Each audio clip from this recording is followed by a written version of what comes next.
El asunto era poder constituir una palabra colectiva con toda la gente que habíamos identificado que estaba tratando de ponerla en la posibilidad de ser visibilizada en diferentes lugares de América Latina, pero sobre todo ante el dolor, ¿no? y la necesidad de que trascendiéramos lo que hoy, por fortuna, está floreciendo también aquí: la pobreza, la escasez, la hegemonía, la imposición de un pensamiento único que también estaba encauzando, o está encauzando todavía, la inmensa mayoría de nuestro pensamiento, de nuestras propuestas, desde la educación ambiental, desde quienes se asumen en este campo de lo ambiental, y no solo en estos, sino también en mucha gente que está tratando honestamente de hacer propuestas para transformar las realidades dolorosas en las que estamos viviendo todos, sin poder escapar del entrampamiento del ser y del pensar de manera moderna, el estar atrapados en la modernidad, y en donde a veces se traduce en expresiones muy dolorosas de lo que se entiende equivocadamente como educación ambiental, o de lo que se entiende equivocadamente como desarrollo sustentable o como desarrollo. Y reconocíamos la necesidad de irnos muy atrás, o muy en la raíz, o muy en el fondo, de que teníamos naturalizado algo que no es natural, que es el alejamiento de nosotros mismos, el alejamiento de la tierra, el alejamiento de nuestras historias, al punto tal de que la Conavio nombre a la vida como capital natural. Entonces hay una serie de muestras que nos alejan del alejamiento de la vida, del alejamiento de la dignidad, del alejamiento de lo que somos, y que en educación ambiental, como en otros campos decía, también se está ejerciendo y se está naturalizando ese ejercicio de alejarnos cada vez más, y con ello de la posibilidad de trascender la crisis planetaria en la que estamos hoy viviendo, y que nos urge a todos nosotros a descarnar lo que está puesto desde la primaria, el preescolar, en la vida diaria, en nuestra manera de sentir, de pensar, de creer, de soñar, de imaginar, y que esto no nos está ayudando mucho en la gravedad y en la dolorosa situación en la que estamos todos y todas viviendo actualmente. Con ese propósito decidimos emprender este trabajo hace 4 años y medio.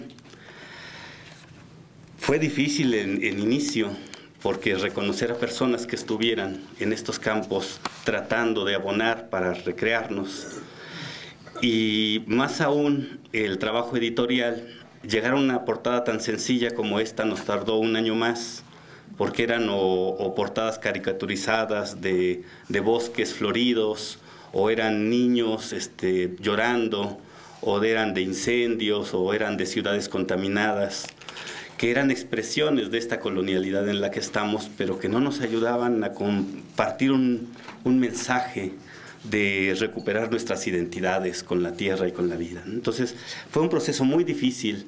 Quiero agradecer en este momento aquí a quienes están aquí compartiendo con nosotros, dieron vida, dieron posibilidad a este libro, el haber aguantado todo este tiempo. Gracias, Alicia, gracias, Rosa María, gracias, Javier, porque entendemos que hay lógicas de quienes escriben, a dónde dirigir la palabra, y afortunadamente aquí no sucedió esto. Todos los autores a quienes se les invitó 4 años y medio antes mantuvieron su confianza, su fe en el regalar los textos, porque eso fue lo que sucedió. Entonces, mi agradecimiento a todos los autores por eso. Todos reconocieron la necesidad urgente de esta palabra colectiva, de esta palabra comunitaria. Después, el trabajo editorial nos llevó 1 año más, para que se pudiera dar la libertad a cada autor, a cada autor, de escribir como quisiera, como estuviera constituido su palabra. Entonces, no hay una sola forma única de citar, no hay una sola forma de referenciar cada capítulo, porque era una posibilidad, si se quiere, muy humilde, de reconocer la diversidad de formas. Eso fue muy difícil con los editores que están acostumbrados a estandarizar un proyecto editorial en una sola forma, de entender un libro. Nos costó mucho trabajo, no solo en la portada. Y la puñalada más fuerte que tuvimos que resistir pues fue el paso de 3 rectores en la Universidad de Ciencias y Artes para que el dinero que se había logrado reunir para la publicación no terminara en economías, en algún otro asunto diferente al que había nacido. Quiero también hacer público mi agradecimiento a la Universidad de Guadalajara por haberse reconocido. Todos reconocemos los aportes de la Universidad de Guadalajara en este camino. Gracias, Javier, gracias, Elba, por acompañar, apoyar, porque parte de los recursos no hubiera sido posible la publicación si no hubiera sido con la Universidad de Guadalajara, con quien también tengo que disculparme, porque en la ignorancia mía de estos procesos editoriales creo que no sucedió como debió suceder. Pero ellos, se los digo aquí, yo sé que eso no debo hacerlo de esa manera tan amplia, pero discúlpenme, Javier, discúlpenme, Elba, por favor, a quien deba extenderse esas disculpas. Dicho de otra manera, no aparece su logo en la portada, disculpe, esa es una torpeza mía impresionante. Después de 4 años y medio no debió pasar, no debió pasar. Yo aquí lo digo así con el dolor en el corazón, sí, yo sé que cargaré con esto, en este fluir por el cosmos, pero tengo que decirlo. Y finalmente, entonces, recoger esta posibilidad que hoy finalmente podemos compartir. Entonces, muchas gracias. Creo que llega en un buen momento este asunto de reconocer la necesidad de descolonizarnos para recrearnos en esto que hemos estado dibujando. Muchas gracias. Le voy a pedir a Rosa María que nos ayude en este trayecto del dibujo del libro para poder compartirlo con ustedes. Bueno, el libro se llama Construir un nosotros. O sea, así, nosotros con la tierra. Son voces latinoamericanas para la descolonización del pensamiento y la acción ambientales. El libro está compuesto por, no debo decir 8 capítulos, sino debo decir 8 ensayos, porque efectivamente son independientes, no tienen una secuencia. Estos 8 ensayos, Felipe los arregló en 3 partes del libro. La primera parte, que se llama Contra el dolor y el vacío de muerte en la colonización. La segunda, no me debí traer mis lentes. ¿Son de lectura? Sí. Por el dolor y el color de la vida en la descolonización. Y la tercera, Nosotros, educación y utopía. Bueno, en la primera parte, sí, en la primera parte vamos a encontrar el primer ensayo de Ramón Grossfogel, que se llama Extractivismo epistémico, del robo económico al robo epistemológico. En este ensayo, Grossfogel, que es uno de los autores más reconocidos en la descolonización del pensamiento, nos lleva a reconsiderar el concepto extractivismo. Él parte de reconocer que todo el capitalismo es extractivista, que cuando se hizo la colonización de América, lo que ocurrió fue un extractivismo que podemos decir de carácter económico, es decir, de los procesos naturales feroz. Eso, pues, lo sabemos. Se acabaron, por ejemplo, los bosques de Michoacán desaparecieron en la colonia, están restaurados porque la tierra verdaderamente tiene una generosidad enorme, pero eso es solo un ejemplo. O sea, sabemos de las grandes cantidades de oro, de la gran cantidad de explotación de la fuerza de trabajo. Paolo Bifani decía que cuando él revisaba la cantidad de vegetales que fluyeron de América a Europa, decía, la pregunta que uno se debe hacer es, ¿de qué demonios vivían los europeos antes de esto? ¿Sí? O sea, la papa salvó a Europa de prácticamente la extinción de la población. El maíz pasó a formar parte de la alimentación de los animales a los que ellos estaban acostumbrados, etc. Bueno, Grossfogel hace un repaso de este extractivismo que se da a partir de la colonización de América y que quizá muchos otros autores toquen. Lo novedoso de este ensayo es que él va a utilizar el concepto extractivismo para la apropiación que está haciendo el mundo occidental, o sea, no solamente Europa, sino todo el pensamiento occidental, este pensamiento dominado por la racionalidad científico-tecnológica de los saberes de los pueblos originarios, de los saberes tradicionales. Y cómo reflexiona él, esos saberes tradicionales que se dan en un contexto y con una política de vida son despolitizados para convertirse en mercancía. Este ensayo nos permite pensar la necesidad de descolonizarnos para recuperar el saber, pero en otra lógica epistemológica. Después está el ensayo que hicieron aquí Joaquín Esteva y Javier Reyes, que aquí tengo a un lado. En este ensayo, se llama Las instituciones como vehículos de neocolonización. Entonces, Joaquín Esteva y Javier, lo digo en ese orden porque Joaquín no está, aunque aquí dice Javier Reyes y Joaquín Esteva.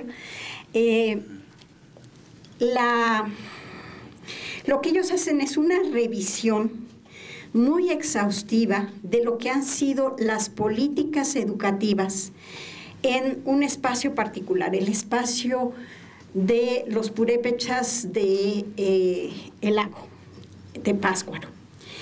Entonces, cómo cada una de estas políticas lo que tratan es de asimilar a la población indígena y desaparecer su pensamiento y su conocimiento, pero no para cargarlos de las herramientas de Occidente, sino para dejarlos vacíos, para dejarlos solo con capacitaciones que no necesariamente les sirven para sobrevivir, pero que sí desdibujan su propia cultura, su propio pensamiento. El tercer ensayo de esta primera parte se llama Entre lo invisible y lo visible. Este ensayo fue escrito por Catarín Ramos García y este nombre sí que es difícil, sí. Es Robinson Méndez Secue. Robinson Méndez es un indígena de Colombia, la autora que junto con él escribió es una colombiana, y lo que nos van demostrando es cómo igual se remite a la colonización y nos van demostrando cómo la colonización fue invisibilizando el saber de los pueblos que aquí vivían, como si no supieran, como si estuvieran en blanco, y llenaron de descalificativos ese saber, lo calificaron de superstición, de pensamiento mágico, de creencias sin fundamento, para después apropiarse de ese conocimiento, sistematizarlo como conocimiento occidental y desconocer a los autores, a esas comunidades que habían producido el saber. Nosotros lo vivimos muy de cerca, por supuesto. Basta tener contacto con algún pueblo, alguna nación, mal llamadas indígenas. Yo siempre tengo conflicto, como les digo, pueblos originarios, indígenas, indios. Ellos prefieren indios, por lo menos en la región purépecha, porque dicen que ese nombre les recuerda que tienen que liberarse. Y entonces se hace completamente invisible su saber. Bien, por ejemplo, en la región purépecha, que no trata esta autora, ella habla de las experiencias de los pueblos en Colombia, de la pérdida de sus identidades a través de ser desposeídos de su saber, pero en la región purépecha la gente repite que Tatabasco les vino a enseñar los oficios, y todos los oficios ellos los sabían previamente a la presencia de Tatabasco. Los manejaban perfectamente.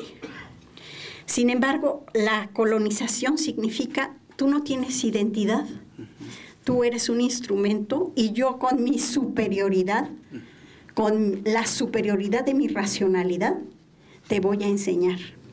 Y los saberes quedan muy encriptados. Deshacer todas las barreras que fueron construidas durante estos 500 años constituye una tarea muy, muy difícil. Y entonces, Catarín lo trata, lo aborda qué es lo que está encriptado en los saberes de estos pueblos de Colombia. Bueno, en la segunda parte, que se llama Por el dolor y el color de la vida en la descolonización, está un primer ensayo de Víctor Toledo Mansur. Víctor Toledo hace una crítica de la modernidad, hace un repaso breve de la modernidad, una crítica de la modernidad, y en esa crítica de la modernidad incluye a los revolucionarios de la modernidad, le hace los marxistas, comunistas o socialistas. Entonces, él dice, ya no es posible, y lo dice desde su militancia de izquierda, o sea, no, ya no es posible plantearnos una revolución como se planteó en el siglo XIX por Carlos Marx o a principios del XX por Lenin. No es posible una revolución que se plantee tomar las armas.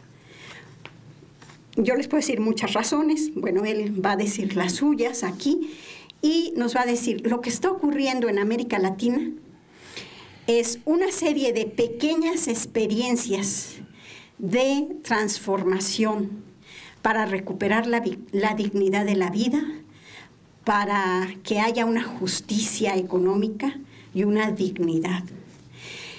Esas pequeñas experiencias revolucionarias se están dando en comunidades indígenas o comunidades campesinas. Y entonces habla de algunos casos de América Latina. Aquí en la mañana se estuvo mencionando Cherán. Ese es un caso de un experimento de revolución. Está, por supuesto, Cuetzalan y así, etcétera. Una serie de experiencias donde los pueblos demandan el manejo de su territorio y la autonomía política. Y esto él nos va a decir es la manera en el siglo XXI de hacer revolución. Y yo estoy muy de acuerdo con él, así que no le veo objeciones, pero ustedes pueden leerlo y criticarlo. Después tenemos un artículo de Ana Patricia Noguera y Jaime Alberto Pineda, que se llama Trazos en bucle para descolonizar el pensamiento ambiental en clave sur. Abyayala, sí. Tierra en florecimiento y Pogocuatzi, vida en transformación, como Abyayala, buen vivir. Bueno, el centro del artículo, que no fue tanto al pensamiento indígena ni al Abyayala, el centro del artículo es dejar de pensar en términos de racionalidad científica y tecnológica para pensar poéticamente la vida. Y entonces toda la argumentación es alrededor de la poesía, toda la argumentación es alrededor de la transformación que nos permite la poesía. Y el último artículo de esta segunda parte es Sur, Trópico, Poesía contra la colonialidad de la pobreza y el hambre. Este artículo es de Felipe Reyes, que está aquí junto a mí, a la izquierda. Estoy entre reyes, muy cierto. Yo que soy una plebeya, me encuentro entre reyes. Entre el alba y los reyes. Entre el alba y él por la realeza y yo por el apellido. Este es un artículo sumamente interesante. Felipe escribe mucho poéticamente, pero trata dos temas muy serios y por lo menos en lo que yo he leído sobre descolonización no se tratan centralmente, que son la pobreza y el hambre. Cómo la pobreza en sí misma constituye una forma de colonización, de romper la dignidad, de romper la identidad. Y si hay hambre, la gente no se reconoce a sí misma. Su única aspiración es ser el otro, el que tiene para comer. Y al tener esa aspiración, renuncia a su saber, renuncia a su conocimiento, renuncia a su pensamiento, peor aún, renuncia a su ser, a su identidad. Y entonces nos va a plantear cómo actúa eso y recupera en estos pueblos de Chiapas una serie de conocimientos sobre la naturaleza que a través de ponerlos en claro les hace recuperar su posibilidad de ser, su dignidad, su identidad y el valor de su cultura. Léanlo porque es muy emocionante. La tercera parte se llama Nosotros, Educación y Utopía. Y esta parte está constituida por dos artículos. El de Alicia de Alba Ceballos, que está aquí a mi extrema izquierda, pero estamos en la misma izquierda.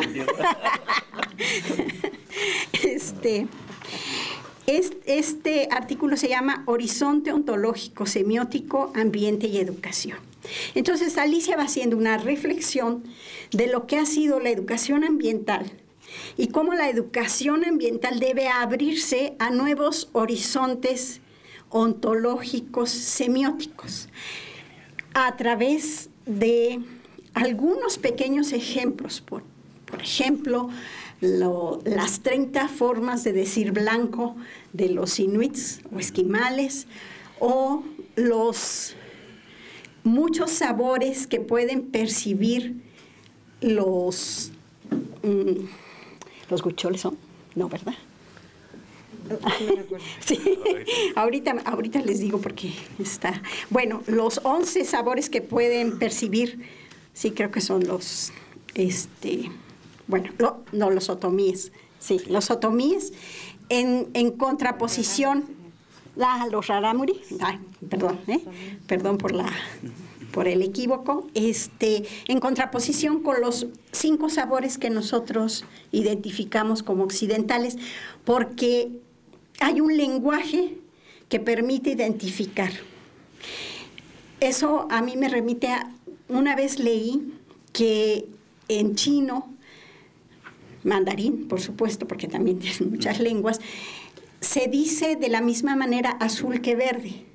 Y entonces uno se pregunta si ellos realmente pueden distinguir entre azul y verde, porque tienen solamente una palabra para decir ambos colores. Bueno, con eso tienen que ver los horizontes ontológicos semióticos, porque al tener un horizonte ontológico semiótico, tenemos una realidad que es interpretada, que es sabida de una determinada manera. Y entonces Alicia nos dice, la educación ambiental tiene que abrirse a esos horizontes. Y después hace una reflexión, siguiendo a Edgar González Gaudiano, en la lucha que hay entre educación ambiental, en este pensamiento ambiental latinoamericano, que estamos abiertos a distintas categorías, y la educación para el desarrollo sustentable, y cómo. Y se pregunta, ¿qué va a pasar en este encuentro si no se toman en cuenta los horizontes ontológicos semióticos, ¿sí? Como lo haría la educación ambiental y como no lo hace la educación para el desarrollo sustentable? El último artículo se llama Interculturalizar la educación ambiental para descolonizar el pensamiento, que escribimos Carlos Razo Horta y yo. Y nada más les digo que es sumamente interesante. Léanlo sin falta.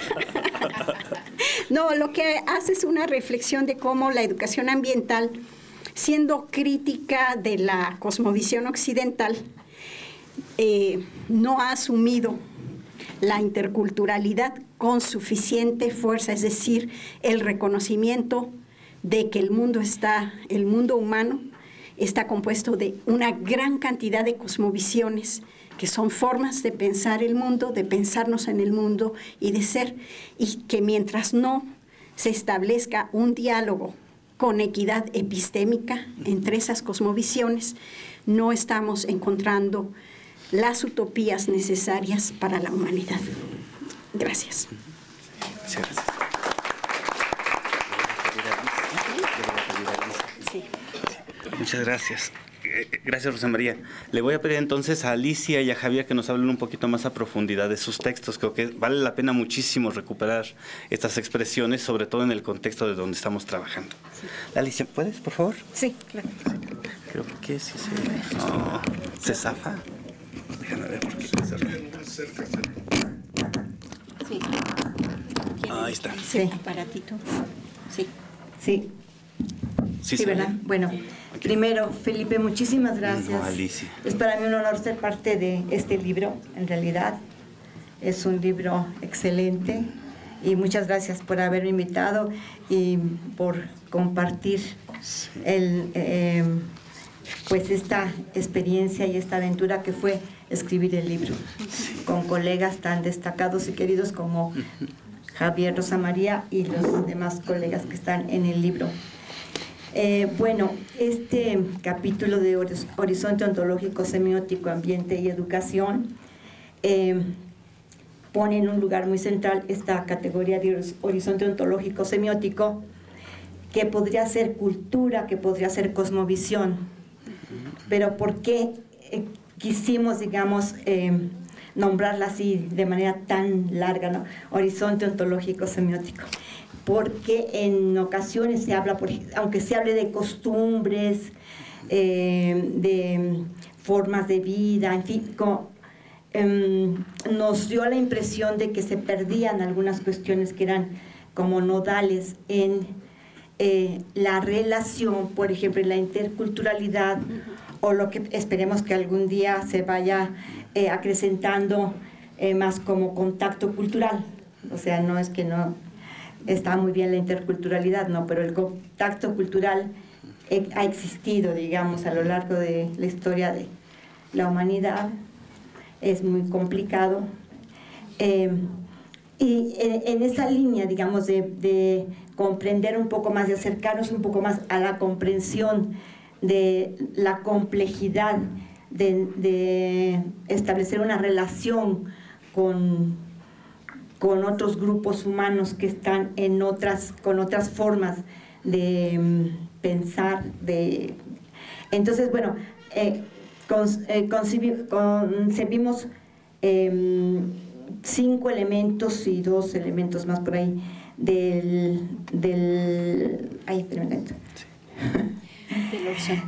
horizonte ontológico semiótico. Uno son las formas de inteligibilidad, porque nosotros podemos, bueno, qué sé yo, las formas de inteligibilidad, entonces, cómo es que se ve el mundo, las formas de percepción, o sea, cómo se perciben incluso los sonidos, los olores, los colores, las formas, los sabores, las texturas. Por ahí quien haya visto el Niño Salvaje recordará que era sensible a unos sonidos pero no a otros, porque no había sido inscrito en una superficie humana, ¿no? Una superficie de descripción humana. Entonces es la forma de inteligibilidad, la forma de percepción, la expresión y manejo de la sensibilidad, frío, calor, bonito, feo, cercano, lejano, desde esto hasta expresiones artísticas como la música, la pintura, el teatro, etc.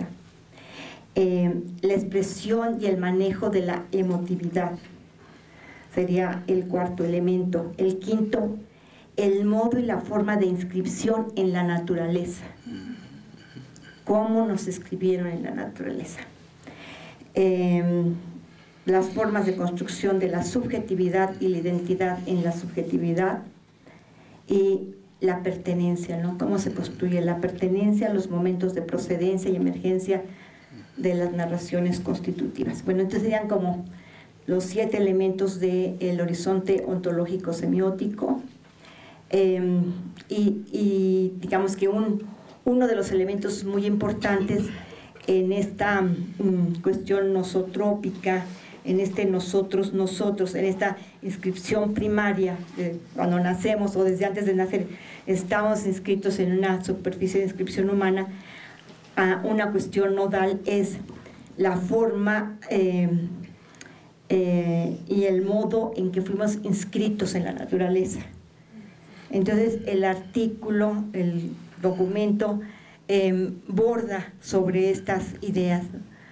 Y bueno, ahora tenemos la intención de investigar un poco sobre esta cuestión de la inscripción en la naturaleza, cómo es en los diferentes grupos poblacionales, que no es una cuestión conceptual, ¿no? Tiene que ver con todo esto. Voy a pedir la asesoría de Esperanza, que es Esperanza Terrón, que es especialista en representaciones sociales y en fin de otros colegas, para ver cómo podríamos acercarnos en una investigación que estamos planteando también con el Colegio de Morelos, para acercarnos a esto. Pero bueno, ese es, digamos, la inquietud que nos llevó a escribir este trabajo. Muchas gracias, Alicia. Gracias a ti y a ustedes. ¿Qué es esto? Sí.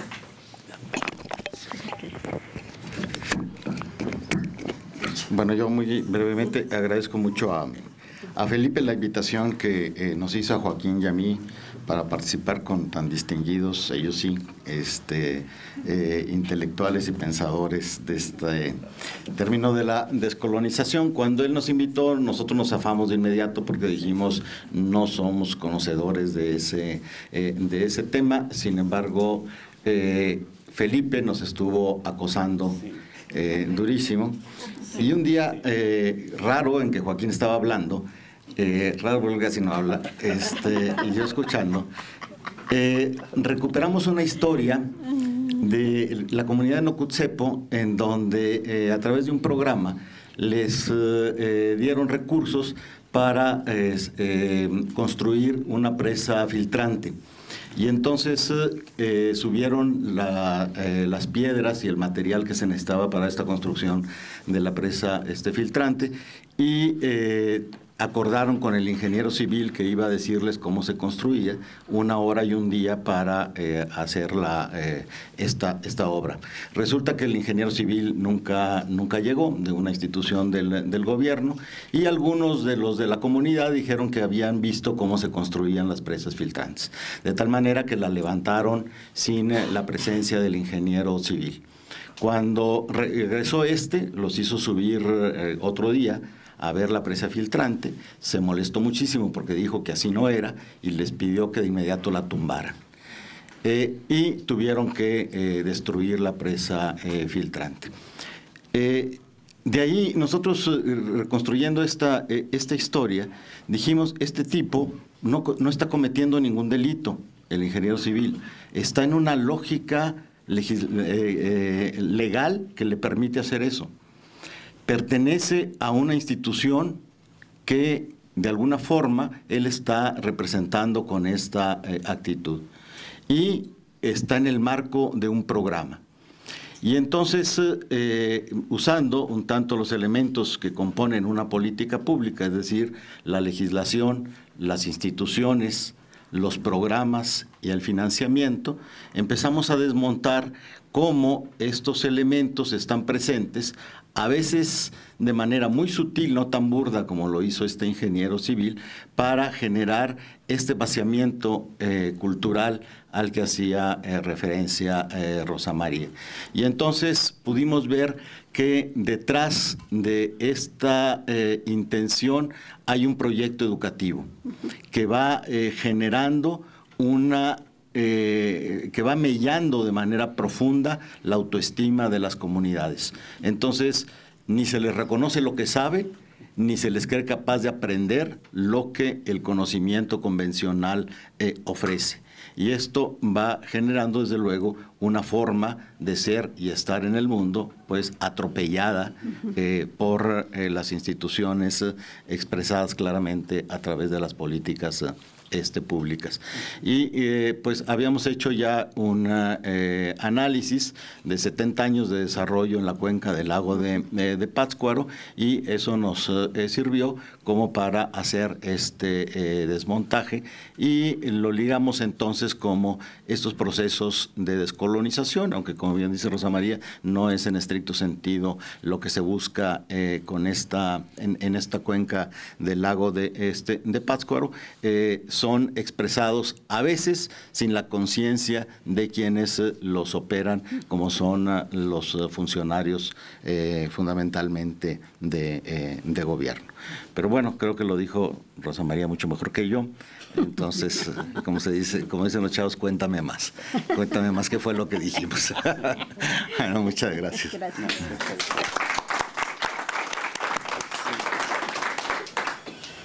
En el camino nuestro, comunidad de educadores ambientales,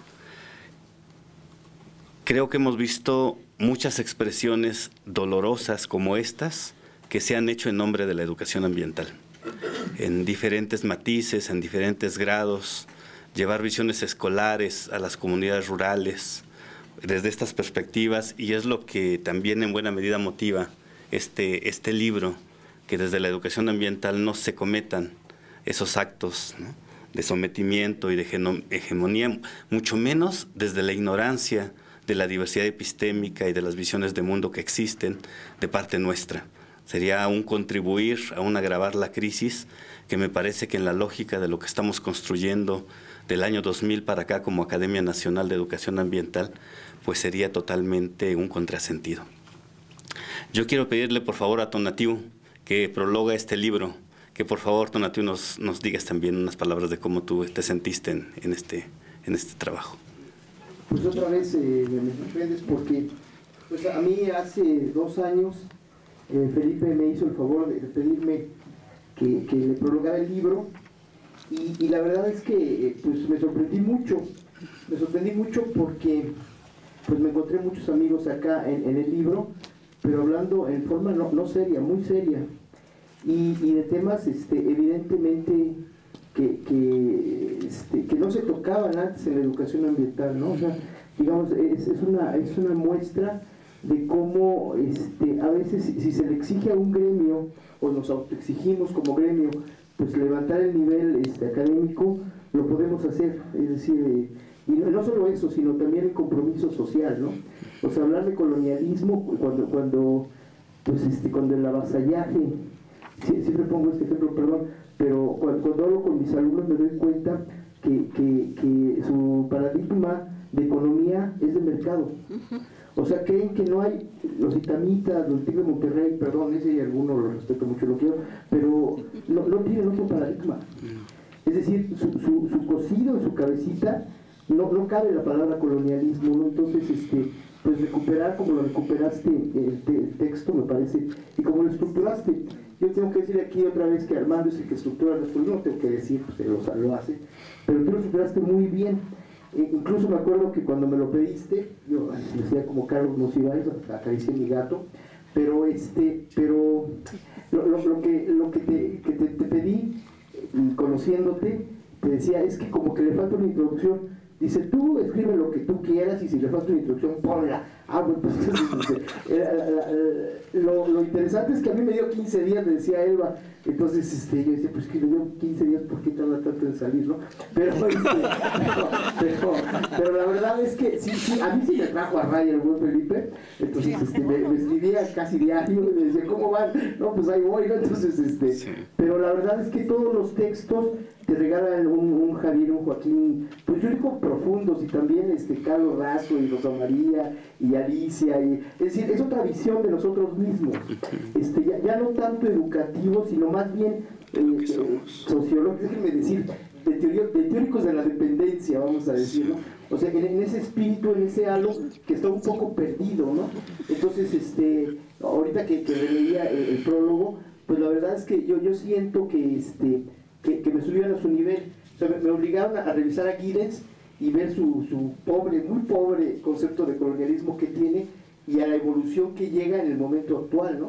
Entonces me parece que ese es el asunto. Hoy día discutíamos en la mesa si invitamos a movimientos sociales al próximo congreso. O sea, estamos en otro nivel, eso me parece evidentemente, y creo que ya hemos roto un poco como un caparazón que teníamos como educadores ambientales. Muchas gracias por la oportunidad del prólogo y por dejarme hablar en este momento. Gracias. No, gracias a ti.